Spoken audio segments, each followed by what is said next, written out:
শাকিব খানের একটা অদ্ভুত ক্রেজ আছে বাংলাদেশে, মানে আমি আসার পর যেটা ফিল করতে পারছি, আসার আগেও আমি জানতাম উনি খুব রাগী, সেটে খুব কম কথা বলেন, এরকম কিছু কথা। ভীষণ অভিজ্ঞ একজন মানুষ, ওনার কাছে এতগুলো কাজের লিস্ট আছে, ওনার সঙ্গে কাজ করতে গিয়ে অনেক কিছু শেখা যায়। আমাদের গোটা টিম চেষ্টা করেছি আমরা শেষ মুহূর্ত পর্যন্ত দর্শককে আশাহত না করতে। জটিলতার অবসান ঘটিয়ে এখন কিন্তু প্রিন্স সগৌরবে চলছে এবং প্রিন্সের অধিকাংশ শোই কিন্তু হাউসফুল যাচ্ছে, বিশেষ করে 80% 90% শোই হাউসফুল যাচ্ছে এবং দর্শকদের জন্য একটা চমক রয়েছে। এই সিনেমায় প্রথমবার বাংলাদেশি সিনেমায় কাজ করেছেন ওপার বাংলার পশ্চিমবঙ্গের জ্যোতির্ময়ী কুণ্ডু এবং তিনি প্রথমবার বাংলাদেশে আজকে এসেছেন এবং আমাদের সাথে এই মুহূর্তে রয়েছেন। আমরা একটু আড্ডা দেবো তার সাথে। প্রথমেই বলবো যে ওয়েলকাম টু বাংলাদেশ, কেমন আছেন? খুব ভালো আছি, তুমি কেমন আছো? আমিও ভালো আছি। একটু জানতে চাই যে প্রথম সিনেমা বাংলাদেশের সিনেমা এবং বাংলাদেশের সব থেকে বড় তারকা মেগাস্টার সুপারস্টার আমাদের, তার সাথে কাজ করা কিভাবে যুক্ত হলেন, একটু সেই স্টোরিটা জানতে চাই।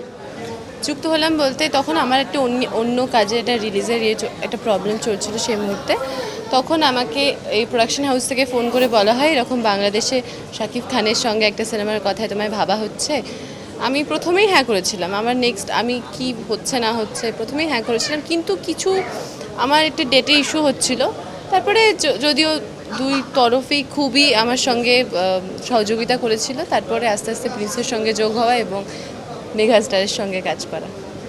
যুক্ত হওয়ার আগে শাকিব খান সম্পর্কে কেমন ধারণা ছিল, ওনার আগের কোনো কাজ দেখা হয়েছিল কিনা, সেইগুলো একটু জানতে চাই। ওনার আমি সব কাজই দেখেছি প্রায়, মানে প্রায় সবই বলতে গেলে আমি চেষ্টা করছি সবই দেখার।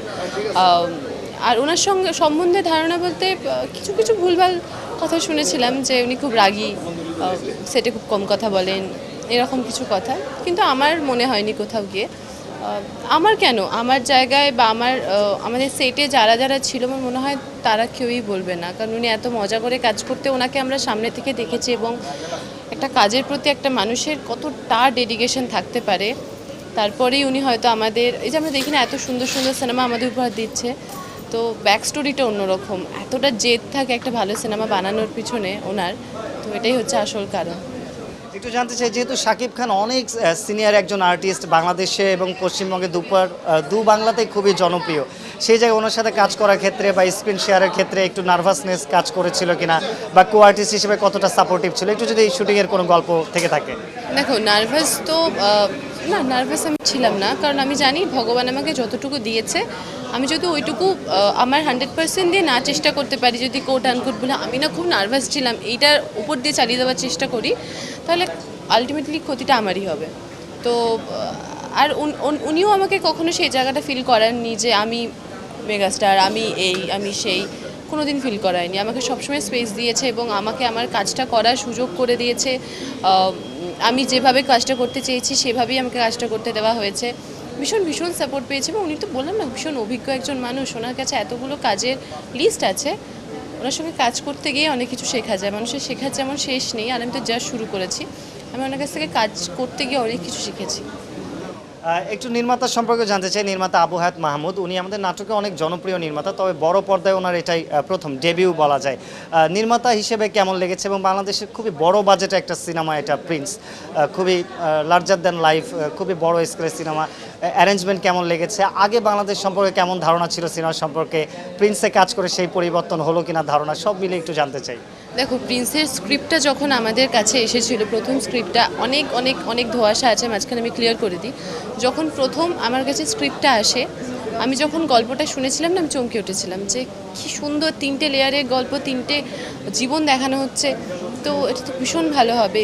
এবারে কি হয়েছে না, আমাদের গোটা টিম চেষ্টা করেছি আমরা শেষ মুহূর্ত পর্যন্ত দর্শককে আশাহত না করতে। আমরা প্রত্যেকটা সিনেমা আমাদের কাছে, যারা সিনেমা বানায় আমরা না সন্তানের মতো ভালোবাসি, কখনো কেউ চায় না নিজের সন্তানকে খারাপভাবে বড় করতে।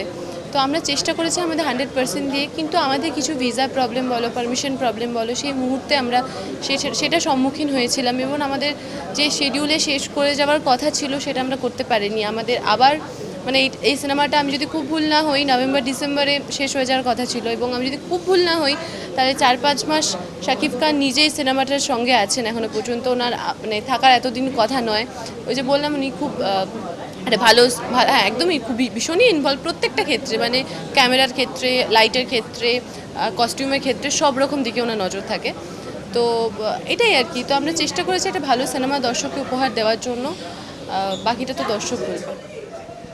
একটু অন্য প্রশ্নে জানতে চাই যে আমরা দেখেছি যে শাকিব খানের সাথে কাজ করলেই তার ক্যারিয়ারে একটা নতুন বাঁক আসে, যেমন ওপার বাংলা ইধিকা পাল খুবই জনপ্রিয় এবং শাকিব খানের সাথে তার জুটি বেঁধে প্রিয়তমা, তারপর বরবাদেও তাকে দেখা গেছে এবং ইধিকা এখন নিয়মিত পশ্চিমবঙ্গে কাজ করছেন।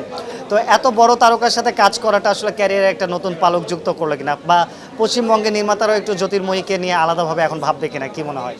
দেখো, এত কঠিনভাবে জীবনটাকে তো আমি ভাবি না। এত শক্ত, খুব শক্ত প্রশ্ন করে দিলে তুমি আমাকে। কে দেখে কি করবে না করবে আমি এগুলো ভাবি না, কারণ আমার মনে হয় এগুলো আমাকে সব ঈশ্বর দিচ্ছে। ঈশ্বরের উপর কেউ তো না, একজন উপরে বসে আছে, সে আমার জীবনের প্রত্যেকটা পদক্ষেপ দেখে, আমি কোথায় কি করছি না করছি, সে অনুযায়ী আমার লাইফস্টাইলকে উনি সাজিয়েছেন। তো অবশ্যই শাকিব খানের সঙ্গে কাজ করা, কারণ শাকিব খানের একটা অদ্ভুত ক্রেজ আছে বাংলাদেশে। মানে আমি আসার পর যেটা ফিল করতে পেরেছি, আসার আগেও আমি জানতাম, তো অদ্ভুত একটা ভালোবাসা আমি পাচ্ছি দর্শকের কাছ থেকে, তো সেটা তো ম্যাটার করেই লাইফ। সর্বশেষ একটু বাংলাদেশের দর্শকদের উদ্দেশ্যে ক্যামেরায় যদি কিছু বলবার থাকে। বাংলাদেশের দর্শকের উদ্দেশ্যে একটাই কথা বলবো, আমি বাংলাদেশে এসে অনেক ভালোবাসা পাচ্ছি আপনাদের কাছ থেকে। আর প্রিন্স চলছে এখন সিনেমা হলে রমরমিয়ে, যা যা প্রবলেম ছিল আমাদের টিম চেষ্টা করেছে সবটাই আলটিমেটলি শেষ করে হয়ে গেছে, মনে হয় শেষ পুরোটাই। তো আসুন সিনেমা হলে এসে সিনেমাটা দেখুন, এবং আমি বলছি আপনারা আশাহত হবেন না, এবং বাইরে যেগুলো চলছে আমি বলছি আপনারা সিনেমা হলে এসে সিনেমাটা দেখুন, তারপরে নিজেরাই বিচার করবেন। অসংখ্য ধন্যবাদ জ্যোতির্ময়ী। দর্শক, আমরা এতক্ষণ কথা বলছিলাম প্রিন্সের অন্যতম চিত্রনায়িকা জ্যোতির্ময়ী কুণ্ডুর সাথে। প্রিন্স চলছে আপনার পাশের প্রেক্ষাগৃহে, অবশ্যই প্রিন্স দেখতে মিস করবেন না এবং ভালো সিনেমার সাথে থাকবেন, বাংলাদেশের সিনেমার সাথে থাকবেন। সে পর্যন্ত সবাই সুস্থ থাকুন। আরিফ হক, ৭১, ঢাকা।